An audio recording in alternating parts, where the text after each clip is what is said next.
역대하 29장 1절에서 19절까지 말씀 한 절씩 교독하겠습니다. 히스기야가 왕위에 오를 때에 나이가 25세라 예루살렘에서 29년 동안 다스리니라. 그의 어머니의 이름은 아비야요 스가랴의 딸이더라.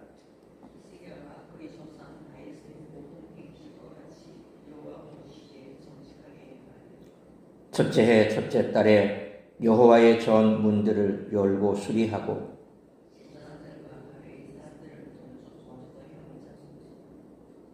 그들에게 이르되 레위 사람들아 내 말을 들으라. 이제 너희는 성결하게 하고 또 너희 조상들의 하나님 여호와의 전을 성결하게 하여 그 더러운 것을 성소에서 없애라.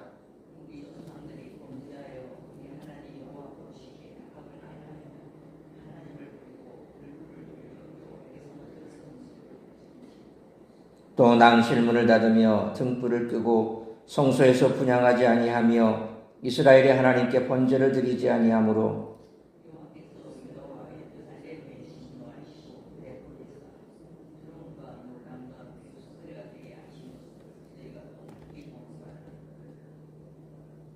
이로 말미암아 우리의 조상들이 칼에 엎드러지며 우리의 자녀와 아내들이 사로잡혔느니라.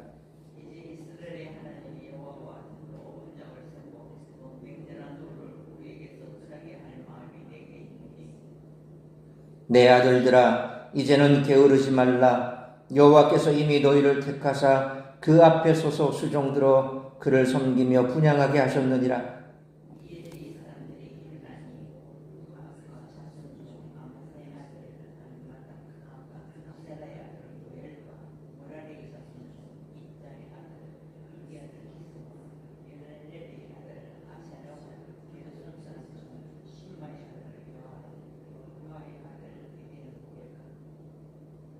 엘리사반의 자손 중 시므리와 여우엘과 아삽의 자손 중 스가랴와 mat단야와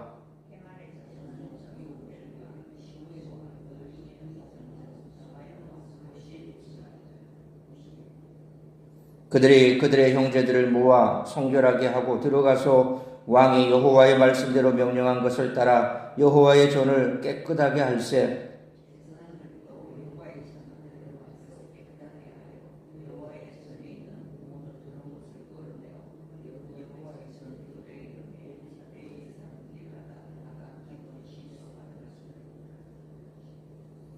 첫째 달 초하루에 성결하게 하기를 시작하여 그 달 초 8일에 여호와의 낭실에 이르고 또 8일 동안 여호와의 전을 성결하게 하여 첫째 달 16일에 이르러 마치고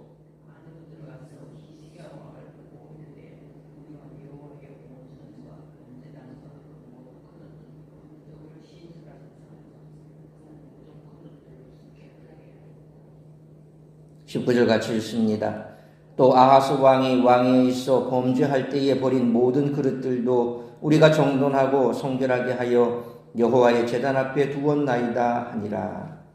아멘. 히스기야의 기록은 29장부터 32장에 걸쳐 나옵니다. 29장은 성전 정화와 봉헌, 30장은 유월절 준수, 31장은 성전 제사를 위한 제도의 정비, 32장은 아수르에 대한 승리와 형통을 기록합니다. 특히 29장 3절로 31장 21절까지는 역대기에만 나오는 기록입니다. 29장과 30장의 기록은 기쁨이고 31장은 형통입니다. 히스기야는 다윗과 솔로몬 이후에 유다의 예배를 회복한 군주로서 다윗과 솔로몬이 행했던 헌신을 유다 가운데 재점화하는 역할을 합니다. 역대기 시각에서 히스기야는 성전에 헌신한 왕이었습니다. 29장에서는 성전을 정화하고 30장에서는 성전에서 유월절을 지키고 31장에서는 다윗과 솔로몬과 같이 성전 제도를 재정비해서 성전 제사가 지속되도록 합니다. 다윗과 솔로몬이 조공을 받았던 것처럼 히스기야도 여러 사람에게서 예물을 받습니다.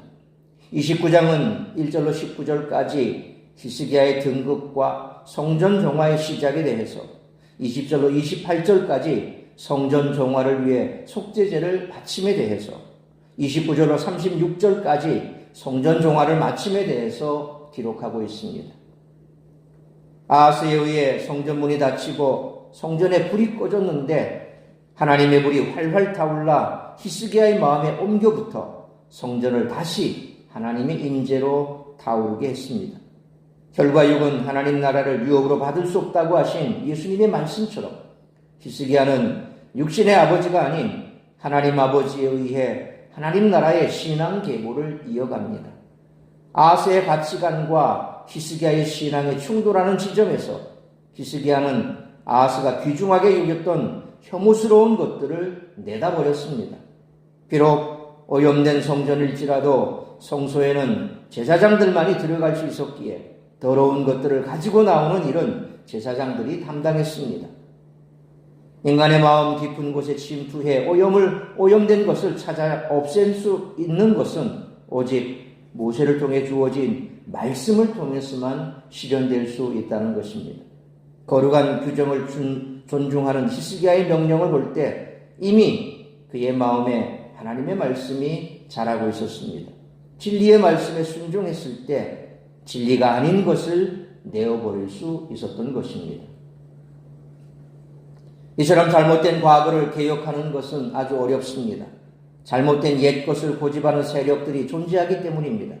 그렇다고 구더기가 무서워 장을 담그지 않을 수는 없습니다. 따라서 하나님 앞에서 우리의 삶을 어떻게 개혁해야 할지에 대한 오늘 본문의 말씀을 통해 우리들이 깨달아야 할 것은 첫째로 1절로 5절 말씀처럼 말씀을 중심의 삶을 살아야 한다는 것입니다. 아하스에 의해 더럽혀졌던 하나님의 성전이 그의 아들 히스기야에 의해 다시 정결하게 됩니다. 2절 말씀처럼 히스기야는 불경건한 아하스를 쫓지 않고 믿음의 모델인 다윗의 길을 쫓았습니다. 다윗은 성전 건축을 준비했고 솔로몬은 성전을 건축했습니다. 히스기야는 성전을 정화함으로써 역사에 큰 획을 긋는 인물이 되었습니다. 히스기야의 통치는 성전 정화와 함께 시작됩니다. 3절 말씀처럼 히스기야가 왕위에 등극하고 첫째 달에 행한 것은 다름 아닌 성전 정화였습니다. 히스기야는 하나님 앞에서 망령된 행위를 일삼았던 아하스의 종교 정책을 과감하게 버리고 다윗의 길로 돌아왔습니다. 역대기 저자는 히스기야의 종교 개혁을 다윗의 행실이라는 기준으로 평가했습니다. 아하스는 다윗의 길에서 너무나 멀리 가 있었습니다. 다윗의 길은 하나님의 말씀을 절대적인 기준으로 삼아 그 말씀에 순종하는 삶을 가리키는데 히스기야가 이 길을 따른 것입니다. 4절로 5절 말씀처럼 그는 하나님의 성전을 섬기는 제사장들과 레위인들을 성결하게 했고 성전 안에 있는 더러운 우상들을 모두 제거함으로 성전을 성결케 했습니다. 하나님의 말씀을 중심으로 살아간다면 다윗의 행실로 살아가는 것임을 우리에게 가르치고 있습니다. 그러므로 하나님의 말씀 앞에 충실했던 다윗처럼 말씀 중심의 삶을 살아가는 우리 모두가 되시기를 축원합니다. 두 번째로 6절로 10절 말씀처럼 문제의 원인을 정확하게 진단해야 한다는 것입니다. 히스기야의 아버지 아하스 시대의 유다는 열방들의 침략으로 고난당하고 이방인들의 조롱과 비웃음거리가 되었습니다. 히스기야는 그 원인을 정확하게 진단했습니다. 6절 말씀처럼 조상들의 하나님을 버리고 헛된 우상들을 쫓아 하나님께 범죄했기 때문입니다. 그들은 복의 근원이신 하나님을 버리고 하나님께 등을 돌려 하나님의 진노를 자초했습니다. 7절 말씀처럼 우상 숭배를 위해 성전 문을 닫고 하나님께 제사 드리기를 중단하는 망령된 죄악을 저질렀습니다. 8절로 9절 말씀처럼 하나님은 불타는 진노로 아하스와 유다의 종교적 타락을 심판하셨습니다. 히스기야는 그 심판의 이유를 정확하게 알았습니다. 변질된 신앙을 회복하려면 무엇이 잘못되었는지를 정확하게 읽을 줄 알아야 합니다. 10절 말씀처럼 히스기야는 하나님의 언약으로 돌아오는 것만이 유다의 비극을 끝낼 유일한 방법임을 알고 있었습니다. 영적 비참함을 끝내는 길은 하나님의 말씀으로 돌아오는 것뿐입니다. 하나님은 참회하고 말씀으로 돌이키는 자에게 영적 갱신을 허락하시는 줄 믿으시길 바랍니다. 그러므로 변질된 신앙을 회복하기 위해 무엇이 잘못되었는지 문제의 원인을 말씀과 기도로 정확하게 진단할 수 있는 우리 모두가 되시기를 축원합니다.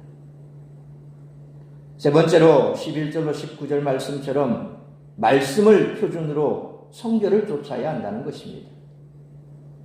11절 말씀처럼 히스기야는 제사장들과 레위인들에게 하나님을 향한 열정을 촉구합니다. 이제 우상 숭배와 타협하지 말고 하나님만 섬기는 일에 열심을 내라고 촉구합니다. 12절로 15절 말씀처럼 그핫과 무라리와 게르손의 자손들 중 지도자들이 먼저 일어나 스스로를 성결케 했습니다. 이들은 아하스 시대의 우상 숭배와 관련된 일체의 종교적 타락에서 자신들을 정결하게 했습니다. 레위인들의 거룩함이 없이는 하나님을 온전히 섬길 수 없습니다. 15절 하반절 말씀처럼 히스기야는 또한 하나님의 말씀을 표준으로 삼아 종교개혁을 진행했습니다. 개혁의 핵심은 하나님의 말씀을 쫓는 데 있습니다. 참된 개혁은 하나님의 말씀대로 회복하는 것입니다. 우리가 아는 대로 종교개혁이 일어났 당시 1519년 그들이 표방했던 가장 핵심적인 내용이 뭡니까? 말씀으로 돌아가는 것입니다. 중세시대의 말씀이 아닌 형식적인 그런 의존 중심의 예배 모습이 완전히 개혁되기를 바랬던 그들의 가슴 속에 있었던 것은 뭡니까? 말씀입니다. 말씀을 붙들어야 됩니다. 로마서 1장 17절 말씀처럼 루터가 그 말씀에서 다시금 말씀으로 돌아가야 한다는 사실을 명확하게 깨달았지 않습니까? 오직 의인은 하나님의 의로 살 것이다. 그러니까 말씀은 우리를 개혁하고 시대를 개혁하고 사람을 바꾸고 그리고 다시금 어두웠던 것에 불을 밝히는 것은 말씀입니다. 오직 의인은 믿음으로 산다. 그 믿음의 핵심은 뭡니까? 하나님의 말씀입니다. 말씀 없이는 믿음이 일어날 수가 없습니다. 지금도 그렇습니다. 말씀을 떠나버리면 우리의 믿음은 쭉정이만 남게 됩니다. 껍데기만 남게 되는 겁니다. 성도가 온전한 삶을 살아갈 수 있는 그 원동력이 어디에 있습니까? 바로 말씀입니다. 그래서 우리가 새벽에도 말씀을 듣고 또 말씀을 묵상하고 주일날도 말씀을 듣고 말씀을 묵상하고 그렇게 평소에 우리가 그 말씀을 묵상하는 그런 삶을 계속 유지하면 우리의 삶은 든든해집니다. 말씀에 믿음 뿌리를 내리지 못하는 사람들은 마치 강가에 뿌리를 내리지 못하는 그래서 가뭄이 오면 금방 말라 죽어버리는 그런 나무와 같은 거지요. 그래서 시편 말씀처럼 시편 1편이 뭡니까? 바로 강가에 뿌리를 내린 그 나무가 시절을 쫓아 열매를 많이 맺는 그래서 우리가 그 강가에 뿌리를 내린 나무처럼 말씀에 뿌리를 내리면 어떤 창수가 와도 흔들림이 없고 가물에도 마르지 않는다는 것입니다. 우리의 삶에 여러 가지 많은 어려움이 있고 문제가 있습니다. 아무런 문제 없는 인생 이 땅에 아무도 없습니다. 왜냐하면 이 땅은 공중 권세 잡은 자가 계속해서 믿는 자들을 흔들고 무너뜨리기 위해서 우는 사자와 같이 그렇게 삼킬자를 찾고 다니기 때문에 우리의 인생은 그냥 그렇게 늘 꽃길만 걷고 평안하지만 않다는 것입니다. 그러면 그와 같은 세상 속에서 우리가 무엇으로 버티겠습니까? 무엇을 붙들고 있어야 우리가 흔들림 없이 넘어지지 않고 붙들어져 있겠습니까? 바로 하나님의 말씀입니다. 구약과 신약이 우리에게 말씀하는 것은 바로 그것입니다. 하나님의 말씀에 붙들려 사는 사람은 결코 흔들림이 없고 그 말씀대로 살아가는 사람은 하나님의 능력과 권세 안에 붙들려 있기 때문에 망하지 않는다는 것입니다. 그래서 우리의 자녀들에게도 말씀을 가르치고 말씀을 읽게 하고 말씀으로 교육하는 것이 그들을 살리는 길이요 그들이 풍성한 삶을 살아갈 수 있도록 도와주는 길이라는 것입니다. 17절과 19절 말씀처럼 히스기야는 아하스가 버렸던 성전 기물들을 다시 찾아 성결케 했습니다. 종교개혁의 목적은 말씀을 쫓아 성결하게 되는 것인 줄 믿습니다. 그러므로 날마다 하나님의 말씀을 쫓아 자신을 성결하게 세워가는 우리 모두가 되시기를 축원합니다. 사랑하는 성도 여러분, 진정한 개혁은 잘못된 길에서 용기 있게 돌아서는 것입니다. 우리의 잘못을 알게 해주는 기준은 바로 하나님의 말씀입니다. 그러므로 언제나 하나님의 말씀을 삶의 표준으로 삼아 스스로를 하나님이 기뻐하시는 경건한 삶으로 날마다 개혁해 나가는 우리 모두가 되시기를 주님의 이름으로 축원합니다. 기도하겠습니다. 거룩하신 아버지 하나님, 은혜와 사랑을 감사합니다. 오늘 아하스로 인해서 무너지고 그리고 다쳤던 성전, 예배가 사라지고 온 산천이 우상 숭배로 물들었던 그 땅을 다시금 히스기야가 하나님의 말씀 붙들고 그 말씀을 기준 삼아 성전의 문을 열고 수리하고 성전 안에 있던 가증한 것들을 다 치우고 다시금 백성들로 하여금 하나님의 말씀으로 눈을 돌려 그들의 삶을 세울 수 있도록 길을 열어준 것처럼 우리 역시도 매일매일의 삶 속에서 참으로 여러 가지 많은 일들을 겪게 되고 그 많은 일들을 통해서 우리의 믿음도 흔들리게 될 때가 있습니다.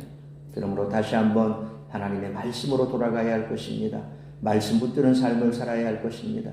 우리의 삶의 기준이 말씀이 되어야 할 것입니다. 그런 삶을 살아갈 때 흔들림 없이 주님이 땅에 다시 오실 그날까지 우리가 주님께서 우리를 부르시는 그날까지 이 믿음의 경주를 완주하게 될 줄 믿습니다. 오늘 이 아침 다시 한번 주의 말씀으로 돌아가 날마다 말씀으로 개혁을 하여 하나님이 기뻐하시는 삶을 살기로 결단하는 귀하고 복된 시간 되게 하시고 그런 삶을 살아낼 수 있는 우리 성도들의 삶이 될 수 있도록 인도하여 주옵소서. 오늘 이 한날도 나를 통하여 이루고자 하는 그 하나님의 뜻을 이루기에 부족함이 없는 성령 충만한 한날의 삶을 살아가는 우리 모든 성도들의 삶이 될 수 있기를 간절히 빌고 소원하오며 이 모든 말씀 우리 주 예수 그리스도의 이름으로 기도하옵나이다. 아멘.